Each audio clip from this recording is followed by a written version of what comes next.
오늘 예배 나오신 여러분 주님의 이름으로 축복합니다. 크신 은혜 베푸시기를 간절히 바랍니다. 우리가 7월 한 달 첫 주 들어오면서 7교회, 소아시아에 있는 7교회들에게 편지하시는 주님의 말씀을 듣기로 이렇게 결정을 하고 지금 말씀을 듣습니다. 오늘은 벌써 5번째 교회, 사대교회에 보내시는 주님의 말씀입니다. 이 사대라는 지역은 그 자료가 그렇게 많이 남아있지 않는 지역입니다. 그러나 이 사대라는 곳은 고대 시대에 매우 강력한 도시로 이렇게 알려져 있었습니다. 왜냐하면은 그 도시가 아주 깎아내리는 절벽, 그 절벽 위에 세워진 그런 도시였기 때문에 그 도시 역사 속에서 침략을 거의 받지 않는 난공불락과 같은 그런 요새와 같은 도시였어요. 그러나 딱 두 번 침략을 당하게 되는데 그게 언제냐면은 그 고레스, 우리가 알죠? 고레스 왕, 그 페르시아의 초대 왕인 고레스 왕 때 한 번 정복을 당하고 그 다음에 BC 3세기에 와서 그 수리아에 있는 안티오쿠스라는 그 대제에 의해서 한 번 또 정복을 당합니다. 이 두 번의 정복 외에는 흥망성쇠가 많았던 세계 인류 역사 속에 또 이 도시의 역사 속에 한 번도 정복되지 않은 위세를 자랑하는 그러한 아주 강력한 도시였습니다. 이 도시에 이제 사대라는 이 교회가 세워진 거죠. 이 교회에 주님이 말씀하시는데 오늘 7영과 7별을 가지신 이가 이르시되 이렇게 이제 또 본인을 소개하십니다. 우리 늘 주님이 각 교회마다 편지할 때 자신을 소개하는 것은 그 교회의 특정한 상황과 긴밀한 관계가 있다. 이런 말씀을 드렸었어요. 오늘은 자신이 7영, 하나님의 7영과 7별을 붙들고 있는 이시다라고 자신을 소개합니다. 여러분, 우리 에베소 교회 처음 편지하실 때 7 촛대와 7별을 지니신이라고 말씀하셨죠. 7 촛대는 7 교회요, 7별은 그 교회의 각 사자들이었습니다. 그런데 오늘은 7영과 7별이라고 말씀해요. 그러니까 7별은 교회의 사자가 그대로 맞을 것이고 7영은 무엇이냐? 이 해석이 참 흥분합니다. 7 촛대는 아닐 거예요. 7영은 무엇인가? 하나님의 7영. 이것을 하나님께서 부리시는 영, 7영인데 이것을 성령으로 해석을 해요. 성령. 곧 교회 위에 각 교회에 역사하시고 교회의 모든 사역을 주관하시는 영, 성령이시죠. 성령을 말합니다. 그래서 그러면 또 왜 7이냐라고 할 때는 7은 완전한 숫자이죠. 그래서 각 7 교회에 완전하게 역사하시고 주관하시며 사역하시는 성령을 이야기하는 것입니다. 한마디로 요점은 모든 교회의 주인 되시는 나 예수가 교회의 모든 활동과 모든 사역을 주관하는 나 예수가 너희에게 이르노라 라는 말씀이에요. 자, 근데 이제 이 말씀을 이제 예수님께서 이렇게 시작하십니다. 내가 너의 행위를 아노니 이렇게 시작합니다. 내가 너의 행위를 아노니 내가 살았다 하는 이름은 가졌으나 죽은 자로다. 참 예수님께서 먼저 말씀을 시작하신 내용이 내가 내 행위를 안다. 여러분 한번 생각해 보세요. 지금 예수님께서 여러분 각자에게 말씀하십니다. 내가 내 행위를 안다. 여러분 그 말씀 앞에 여러분 어떠세요? 내가 내 행위를 안다. 참 두려운 말씀입니다. 우리는 계속해서 말씀해요. 요즘에 주님은 우리의 행위를 말씀하십니다. 오늘도 내가 너의 마음을 안다, 내가 너의 심령을 안다 라고 말씀하지 않고 내가 너의 행위를 안다. 주님은 우리의 행위를 아시고 행위를 보시는 분입니다. 더 나아가서 그 행위를 가지고 판단하시고 심판하시는 분이라고 말씀해요. 그래서 계속 말씀했죠. 우리는 주님 앞에 핑계댈 수 없어요. 주님을 속일 수가 없습니다. 주님, 제 마음 아시죠? 제 마음으로는 주님을 사랑합니다. 마음 아시죠? 제 마음은 그렇지 않은 거 아시죠? 이렇게 말할 수가 없어요. 주님은 내 행위를 보이라. 야고보 사도도 말씀했어요. 너의 믿음을 보이라. 너의 믿음을 행함으로 보이라. 나는 내 믿음을 행함으로 너에게 보이리라. 이렇게 말해요. 결국 우리의 믿음, 우리의 마음, 주님을 향한 우리의 마음은요, 행위로 나타나게 된다라는 거예요. 근데 행위로 나타나지 않은 우리의 마음, 우리의 믿음은 거짓이라는 거예요. 야고보 사도의 말씀입니다. 귀신도 그러한 믿음은 가지고 있다라고 하잖아요. 그래서 예수님의 말씀이 진실인 거예요. 뭐예요? 내가 너를 판단할 때 네 행위를 보고 판단한다라는 말씀이 너무나 맞는 말씀인 거예요.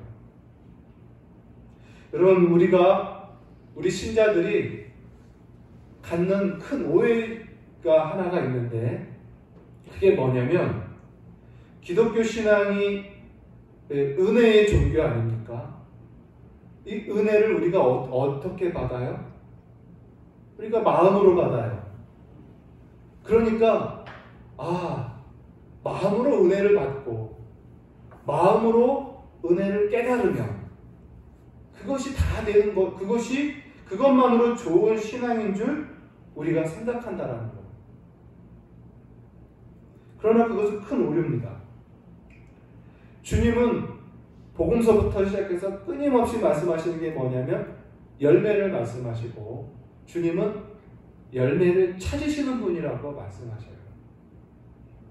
그래서 우리의 믿음과 우리의 마음, 이 모든 것들은 우리의 행실로, 우리의 삶으로 고스란히 나타나야 되는 것입니다. 그래서 우리 기독교 신자들이 자신의 신앙에 있어서 주의하여 관심을 갖고 살펴봐야 할 것이 뭐냐? 자신의 마음, 심령, 살펴봐야 되죠. 그러나 동시에 그와 함께 내 행실을 살펴야 됩니다. 내 행위를 살피고 내 삶을 살펴야 돼요. 그렇지 않으면 우리는 오늘 주님이 경고하시는 이 말씀의 모습으로 빠져나갈 수 있습니다. 주님은 진실로 우리의 행위로 판단하시고 그 행위로 심판도 하시고 상도 주시고 칭찬도 하십니다. 그러한 주님이 오늘 저와 여러분에게 또 사대교회에게 말씀하시는 거예요. 내가 너의 행위를 안다. 여러분, 이 말씀 앞에 두려움과 경건한 심령이 저와 여러분에게 있기를 바라요.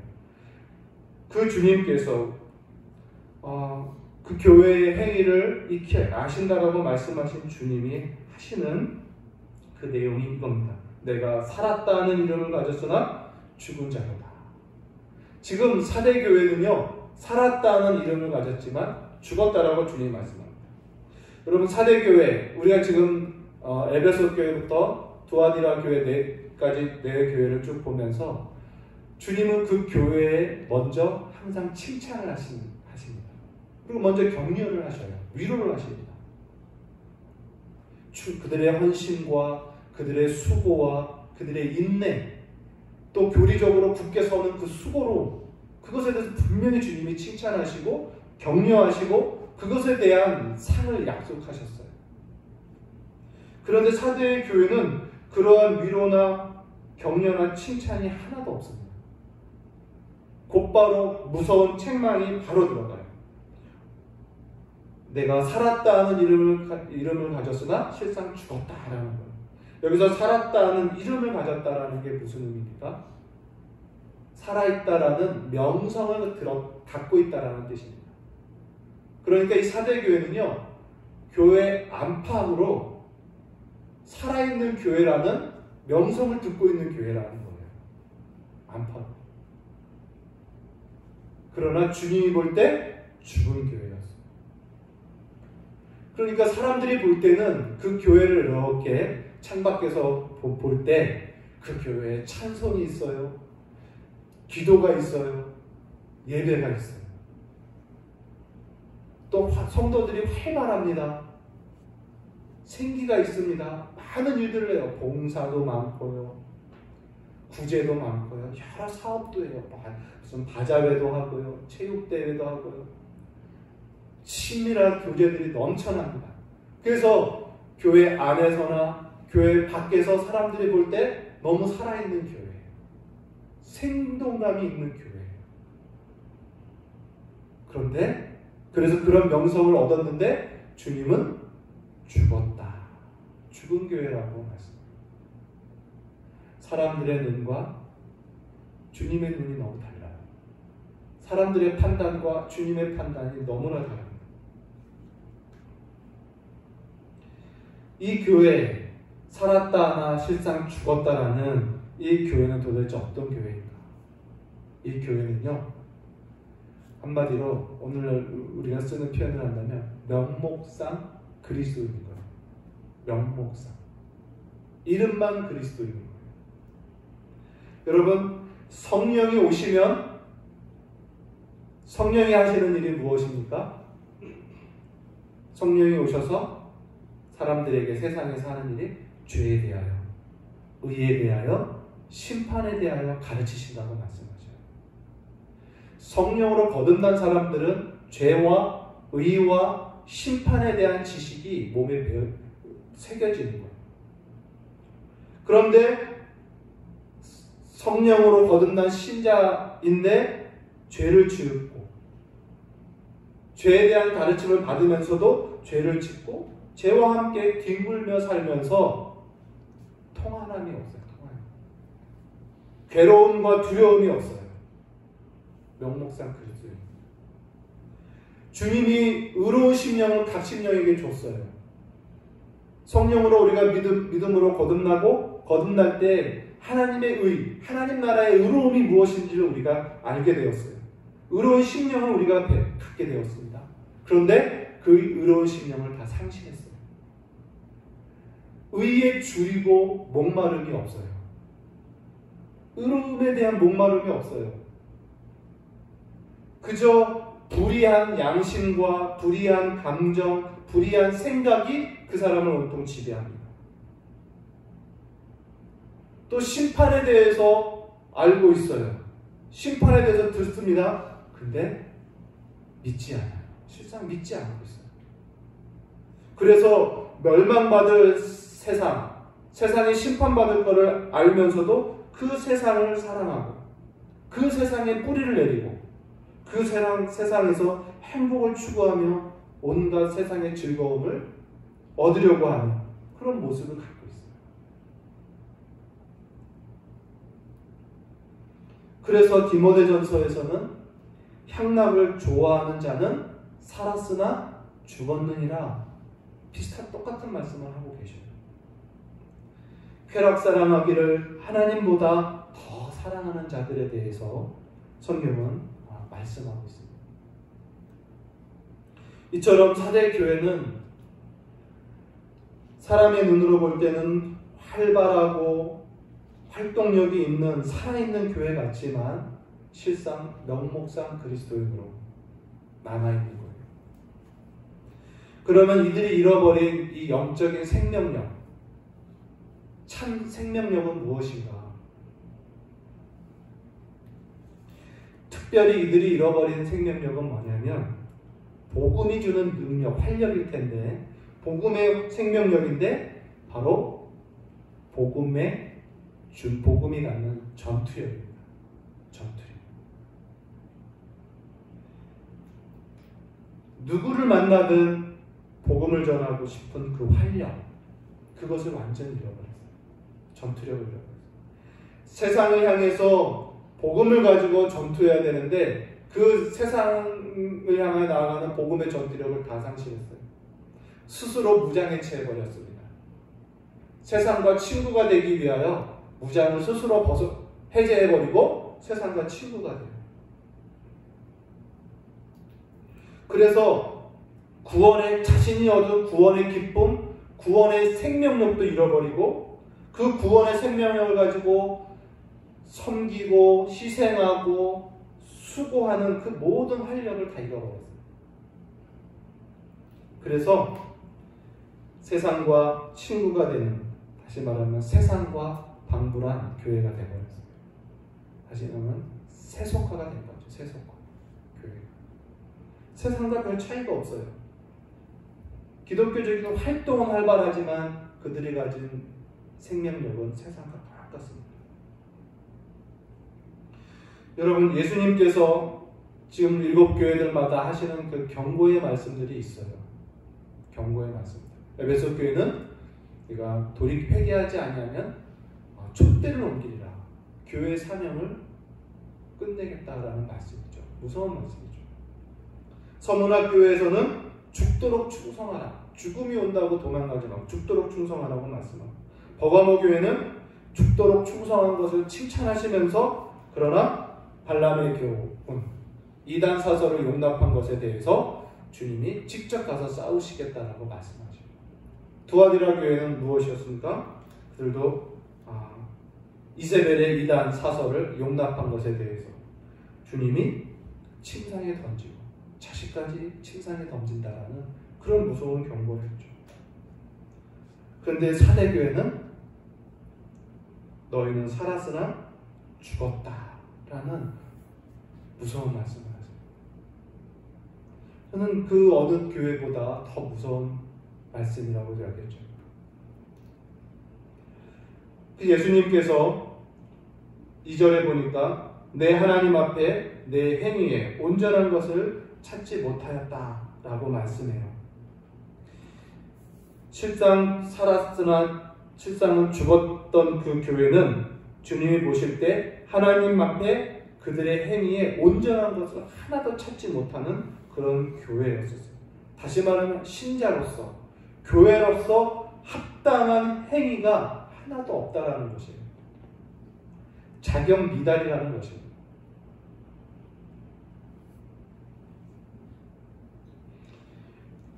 저에도 말씀드렸지만 이 7교회를 설교하기로 생각할 때가 있었는데 그때 각 교회에 하신 주님의 말씀을 우리가 듣고 우리 교회에 하시는 말씀으로 삼아서 그 말씀을 듣고 또 그것들이 기도 제목이 되어서 한 2달 동안 그것을 기도하고자 하는 그런 소망을 갖고 말씀을 시작하게 됐어요.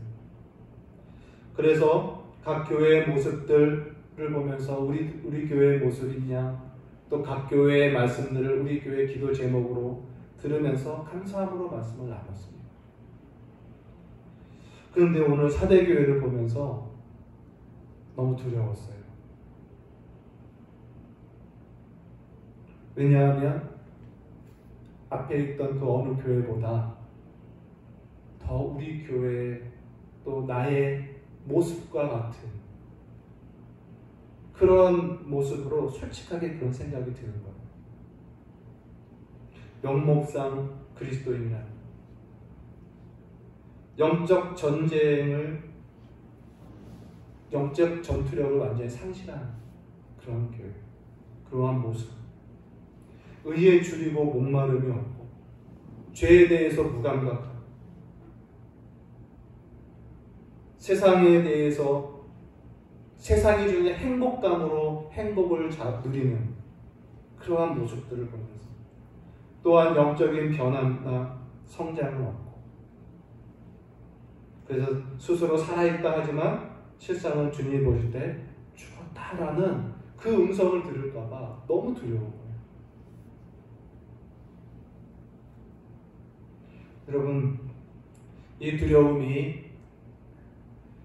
저와 여러분 모두에게 있을 줄 압니다. 우리가 이 말씀을 듣고 대하면서 다시 한번 주님의 음성을 정말 경외심으로 듣기를 바라요. 그래서 주님이 말씀합니다. 너는 일깨워라. 일깨워라. 여러분, 일깨워라가 무슨 말입니까? 한마디로 정신 차리라는 거예요. 이제 제발 정신 차려라. 3절에는 너희가 만일 일깨지 아니하면, 정신 차리지 아니하면 이라는 말이에요. 죽어있는 자리에서 정신 차리고 일어나라, 이런 말씀입니다. 그러면서 하시는 말씀이 뭐냐면 그 남은 바 죽게 된 것을 굳게 하라, 이렇게 명령하십니다. 남은 바 죽게 된 것, 이 사대교회에 다 죽었고 남아있는 것, 그런데 그것조차 곧 죽을 것 같은 그 남아있는 것이 무엇일까? 주님은 그것을 굳게 하라고 말씀해요. 여러분, 이 남은 바가 뭘까요? 아까 말한 명목상 그리스도인, 다시 말하면 신자라는 이름이에요. 그게 남아있어요. 신자라는 이름. 비록 명목상의 이름이지만 그 이름, 구원받은 신자의 이름, 교회라는 이름, 그 이름이 남아있으니 그 이름을 다시 굳게 하라는 거예요. 다시 말하면 그 이름의 존귀를 다시 붙들고 다시 회복하라, 이런 말씀입니다. 여러분, 우리가 얻은 이 신자, 그리스도인이라는 이름이 얼마나 존귀합니까? 이 땅에서 무엇을 해도 얻을 수 없는 이름이에요. 천상에 가서는 하나님과 함께 영광을 누리는 이름이에요. 천사들도 부러워하는 이름입니다. 그 이름을 우리가 받았는데 그 이름의 존귀에 합당한 것을 다시 회복하라, 그 이름을 다시 굳게 세워라 라는 거예요. 마치 깃발을, 그 영광스러운 깃발을 땅에 쳐박지 말고 다시 높이 세워서 위상을 떨치라는 것처럼 지금 말씀하고 있는 거죠. 그러면 3절에 말합니다. 내가 어떻게 받았으며 어떻게 들었는지를 생각하고 그것을 지켜 회개하라, 이렇게 말씀해요. 이것은 너희가 처음에 복음을 듣고 믿음을 가지며 교회에 뿌리를 내리고 네 믿음의 시작을 처음 시작했던 그 첫 순간, 그때를 생각하라는 거예요. 그때 너희가 하나님의 말씀을 어떻게 받았고 어떻게 들었는지를 생각해 보라는 것입니다. 여러분, 우리가 처음 말씀을 듣고 복음을 받아들이면서 믿음을 처음 가질 때 우리는 어땠어요? 하나님의 말씀을 조심스럽게 받았어요. 경외심을 갖고 받았어요. 그리고 그 말씀에 역동적으로 우리 반응했어요. 그래서 말씀대로 순종하기로 우리 힘썼어요. 그게 우리의 처음의 모습입니다.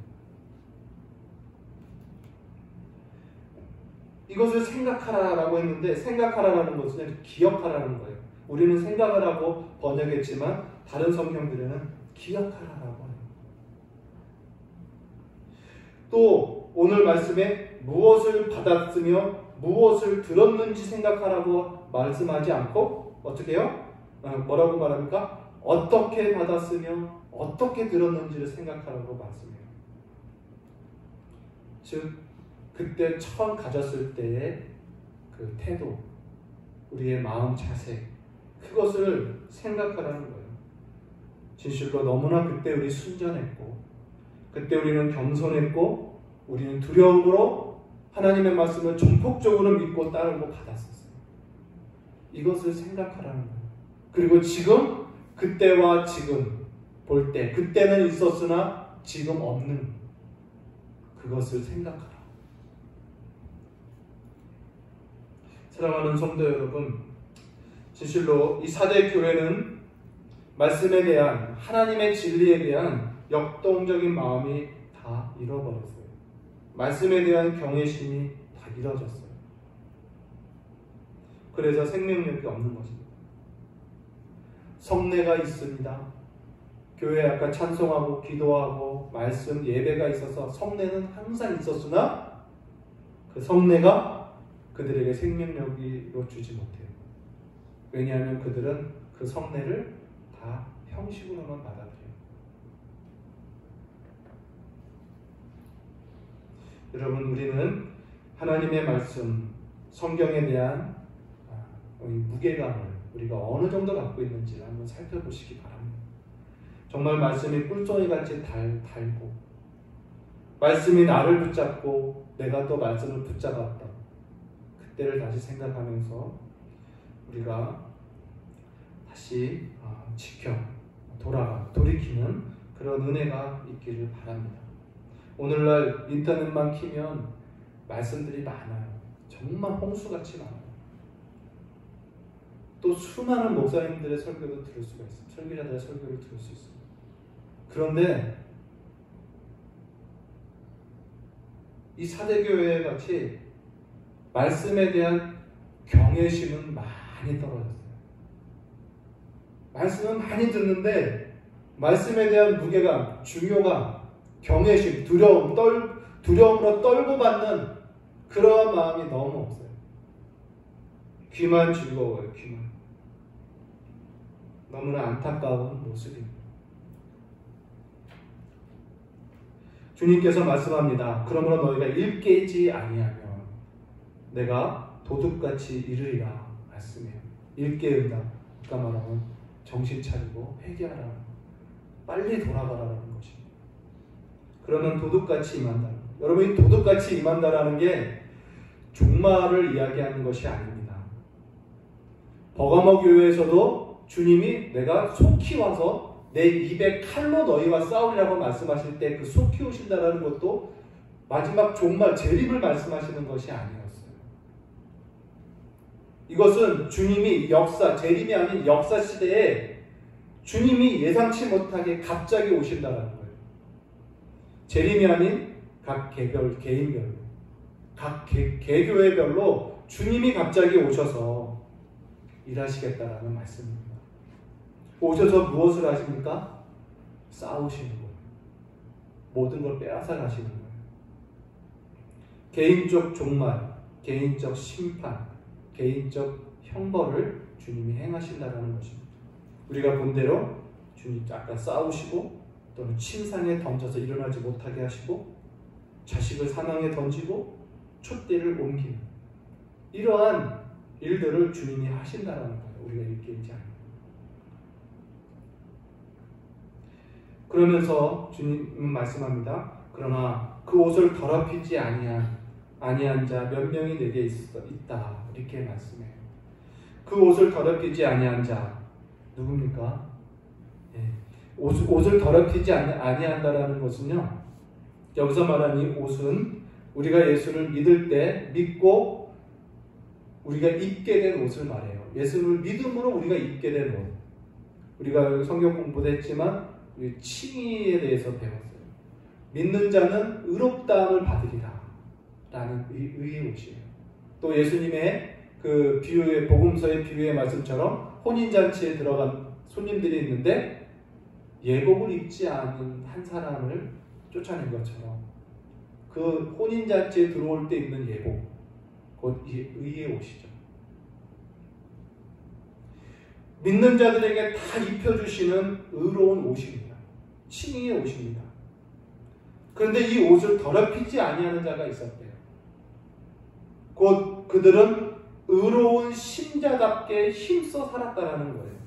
그 의로운 옷을 입은 이 옷답게 합당하게 살았다라는 거죠. 그럼 더럽혔다라는 건 뭡니까? 아까 말한 대로 그 의로운 옷을 입었음에도 불구하고 의롭지 않게 살아가는 거예요. 의에 줄이고 목마름도 없어요. 세속화된 겁니다. 모든 의로움을 상실한 삶을 산 거죠.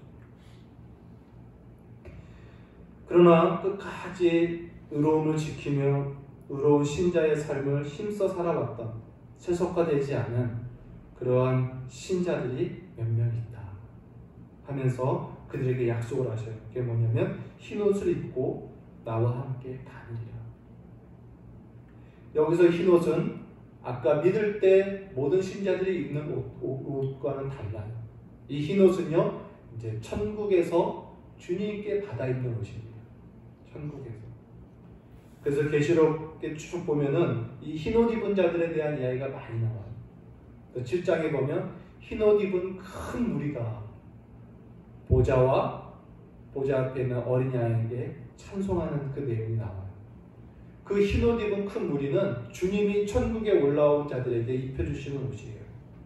그리고 흰옷 입은 자들을 주님이 목자가 되셔서 그들을 생명수 길로 인도하시고 그들의 모든 눈물을 닦아주신다라는 말씀이 있어요. 그러니까 흰옷 입은 자들은 주님과 동행하는 자들입니다. 천국에서. 이러한 복락을 주님이 그들에게 주신다는 거예요. 왜요? 합당하기 때문에. 그래서 이기는 자는 흰옷을 입을 것이고 내가 그의 이름을 생명책에서 결코 지우지 아니하고 그 이름을 내 아버지 앞과 그의 천사들 앞에서 시인하리라. 이렇게 5절에 말씀합니다. 자, 흰옷을 그 끝까지 자신의 이 신자의 의로움을 지켜갔던 그들에게 주님은 흰옷을 입혀주실 것입니다. 그리고 영원히 동행하실 것입니다. 함께 하시죠. 그리고서 그의 이름을 생명책에서 결코 지우지 아니하리라 말씀해요. 자, 여러분 이 생명책에서 이름을 지우지 아니한다라는 이 한 구절 말씀을 들으면서 이런 생각을 할 수가 있어요. 아, 그러면 한번 기록이 되었던 이름이 지워질 수도 있나? 이런 생각을 할 수 있어요. 왜냐하면 주님이 생명책에서 이름을 지우지 않겠다고 말씀하시니 지워질 수도 있다라는 의미라고 생각하는 거죠.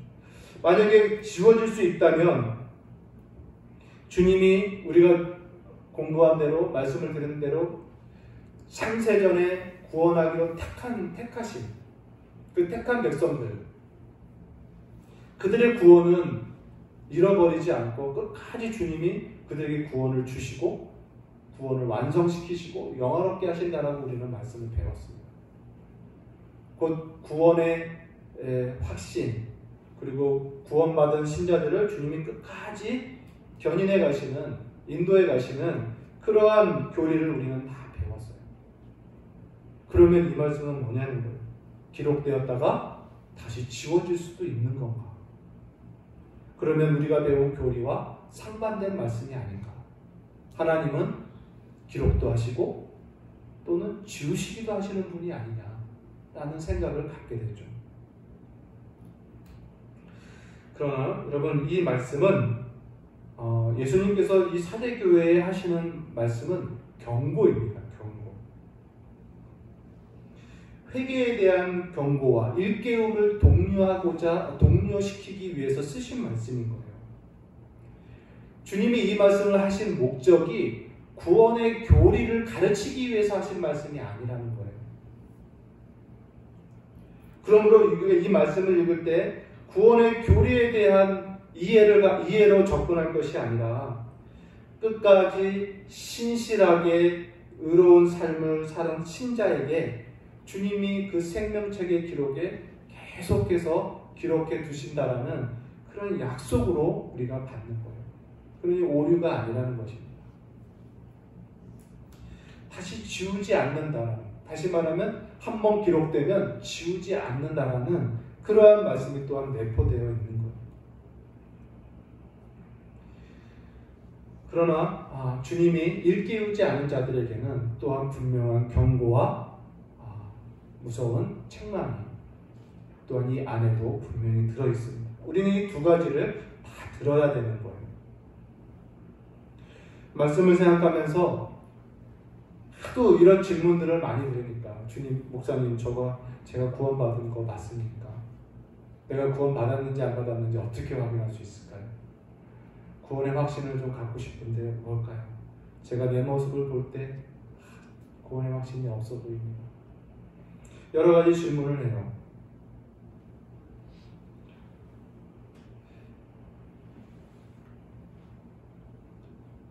여러분, 내가 택정함을 받은 사람인지 아닌지 확인하고 싶은 사람은요, 두 가지를 해보면 압니다. 물론 이 두 가지를 제가 권장하고 싶진 않아요. 여러분들 해보라고. 결코 권장하고 싶지 않은 건데, 내가 택함받은 자가 되고 싶다면, 택함받은 자라는 것을 확인하고 싶다면요, 계속해서 믿음 안에 머물러 계시는 겁니다.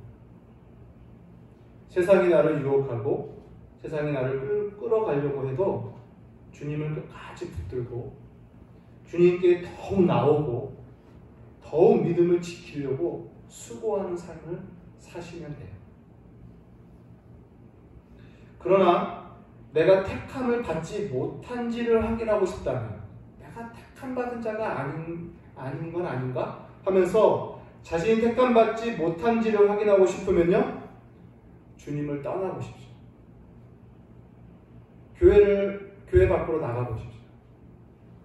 주님을 욕하고 주님 밖으로 나가보십시오. 만약에 그것이 잘 된다면 그 사람은 택함받은 자가 아니라는 걸 확인할 수 있습니다.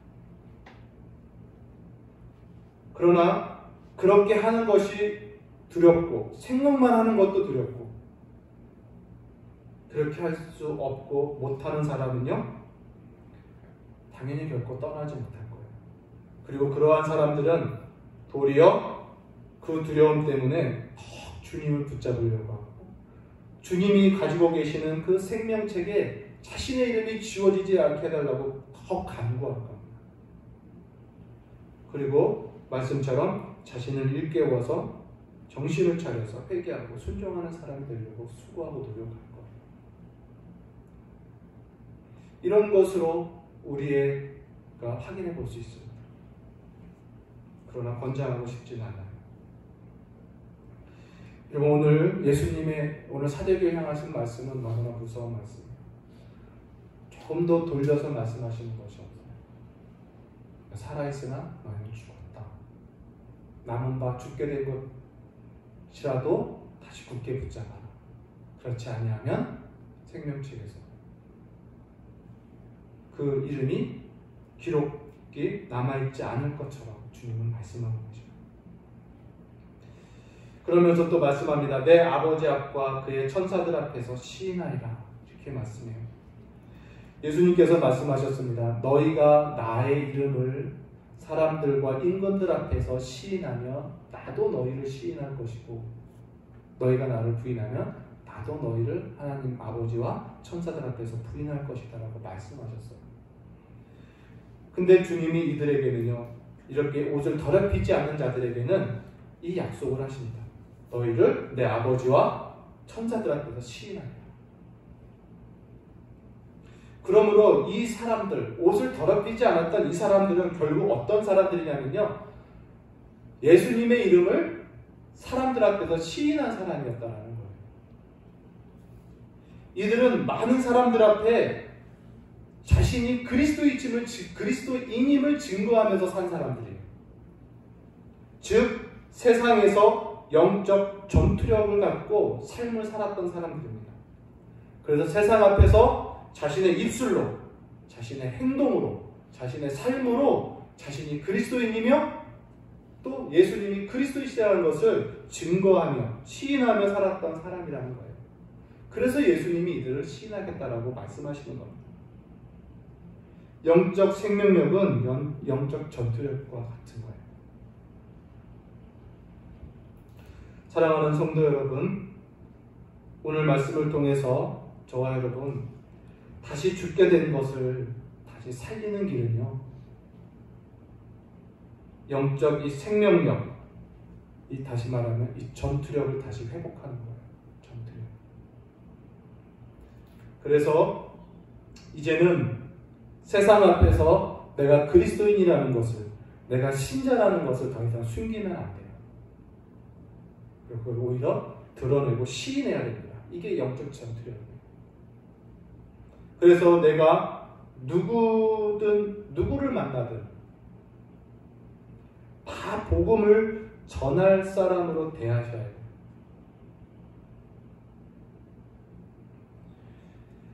그래서 식당에 가서 식당의 옆에 테이블 사람이든 아니면 종업원이든 주인이든 내가 만나는 모든 사람들에게 내가 복음을 전해야 될 사람들로 생각하면서 대하셔야 됩니다. 시장에서 만나는 사람들, 가게 주인이든 또는 직장에서 함께 일하는 동료들, 학교에서 만나는 친구들, 동네 이웃들, 내가 용무가 있어서 어디를 찾아가든 또 내게 용무가 있어서 다가오는 누구든 간에 내가 접촉할 수 있는 모든 사람들, 버스 정류장에 서서도 기다리는 그 사람들조차도 다 내가 먼저 복음을 전할 사람으로 생각하셔야 돼요. 이 마음이 전투력입니다. 이게 생명력이었어요. 처음 사대교회 그들이 처음 복음을 듣고 예수를 믿고 그들이 누렸던 그 마음은, 그 경외심은 바로 이 복음을 전하고 나누고 생명력을 전파하고자 하는 이러한 모습이었다는 겁니다. 이러한 생각을 갖고 있으면요, 누구든 다 복음을 전할 대상으로 생각하면서 접촉을 하면요, 이제는 우리가 이전과 달리 무관심하지 않아요. 사람들이 그들에게 불친절하지 않아요. 오히려 그들에게 나와 관계도 없고 초면이지만 친절합니다. 관대합니다. 그들의 불친절에 우리가 인내합니다. 넉넉히 인내하면서 대할 수가 있어요. 그러나 명목상 그리스도인들은 어때요? 그러지 못해요. 똑같이 싸우고 욕하고 같이 낙심하고 우울하고 분노하고 흥분하고, 이게 죽은 거예요. 살아있으나 실상은 죽은 명목상 그리스도인의 모습과 같은 거예요. 매우 두려운 말씀입니다. 여러분, 우리는 주님을 속일 수가 없습니다. 주님은 다 알고 계신다고 말씀하고, 무엇을요? 우리의 마음이 아닌 우리의 행, 너희의 행실을 내가 다 안다라고 말해요. 여러분은 행실을 돌아봐야 돼요. 그 행실로 주님은 심판하십니다. 말씀을 맺습니다. 이 사대교회, 다른 교회와 달리 같이 외부적인 핍박과 박해도 없어요. 뭐 죽기까지 충성할 만큼의 위협도 없습니다. 내부적으로 이단의 공격도 없었어요. 그런데 스스로 세속화됐어요. 영적 생명력을 잃어버렸습니다. 여러분, 예수님께서 이 구원이 무엇입니까? 사망에서 생명으로 옮긴 게 구원이잖아요. 죄와 허물로 죽었던 너희를 그리스도 예수 안에서 살리셨다라는 게 구원이잖아요. 생명을 얻고 살아난 자들이 다시 죽게 되어 죽었다라는 건 무슨 말입니까? 다시 불신자와 같이 됐다라는 거예요. 이름만 남아있는 거예요.